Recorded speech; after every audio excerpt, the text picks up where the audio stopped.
Assalamu alaikum. Just a quick video segment to present to you what some people have requested, which is the evidence that we should not go seek information from the corrupted versions of earlier scriptures. We're going to present three types of information. Our methodology is based on evidence, and therefore we owe you to present the evidence. This is going to be really quick. It's not going to be very long at all, but we ask that you remain with us all the way to the end, inshallah, so you have access to the full information. So first I'm going to start by covering the three different topics that we're going to cover very quickly. First, the Quranic prohibition to seek information from outside the Quran. You're going to see it for yourself. And then we're going to use or at least refer to some reported narrations in the hadith collections. We're going to see how the Prophet ﷺ instructed his own companions not to go seek information from sources such as the corrupted version of the Torah. And then third, we're going to discuss directly the ayat from the Quran that talk about the corruption of the earlier scriptures. So we start, Bismillah ar-Rahman ar-Rahim, Alhamdulillah, wa salatu wa salamu ala Rasulillah, Rabbi shrah li sadri wa yassir li amri, wahlul uqdatan min lisani yafqahu qawli. The first ayah comes from verse 147, which is Al-Baqarah, Surah Al-Baqarah, number 147. Allah subhanahu wa ta'ala tells us that the truth is from your Lord, Al-Haqqu min Rabbika, فَلَا تَكُونَنَّ مِنَ الْمُمْتَرِينَ. And thus do not seek information from somewhere else. The verb mumtarin, or the word mumtarin, has been mistranslated as those who doubt. Of course, it's close, but not exactly right. The verb imtara is to seek information, is to sort of similar to looking at the mirror, right? To seek information by looking at the mirror, from mir'at. It's very similar kind of gerund, but it means to go seek such information. This specific ayah is about Al-Kitab. So Allah subhanahu wa ta'ala is telling Prophet Muhammad sallallahu alaihi wasallam, and by extension us, if you're looking for information about Kitab, don't go look for it somewhere else. It is right here in the Quran. Same thing in ayah 360. Allah subhanahu wa ta'ala is talking about Prophet Isa alayhi salam, and the same thing. Al-Haqqu min Rabbika, فَلَا تَكُن مِنَ الْمُمْتَرِينَ. Do not go seek information from somewhere else. And then ayah 6114, ayah 1094, 1117, etc. You can see them, and then inshallah you will get this. Now, as far as hadith is concerned, there are direct indications, direct instructions from the Prophet ﷺ, and we need to understand how he dealt with this issue during his life. The situation happened is that this is the way the hadith goes, and it's from the collection of Imam Ahmad ibn Hanbal.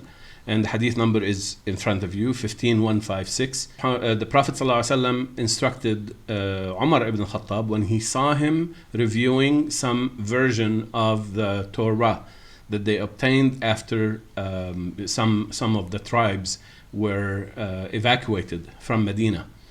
Umar ibn Khattab was reading this copy that he got, and the Prophet ﷺ got really upset with him, and he used very strong language. أَمُتَهَوِّكُونَ فِيهَا يَا ابْنَ الْخَطَّابِ. Are you and people with you still in doubt, Ya ibn al-Khattab, O Umar? I swear by he in whose hand myself is, I have brought the divine message to you, restored, pure. Do not ask them, i.e. the people of earlier scriptures, because if you ask them about anything, they may tell you a truth and you belie them, or they may tell you a fallacy and you believe them. The statement, do not ask them, is clear indication that don't go there, don't go seek information, period. It is not a source for us.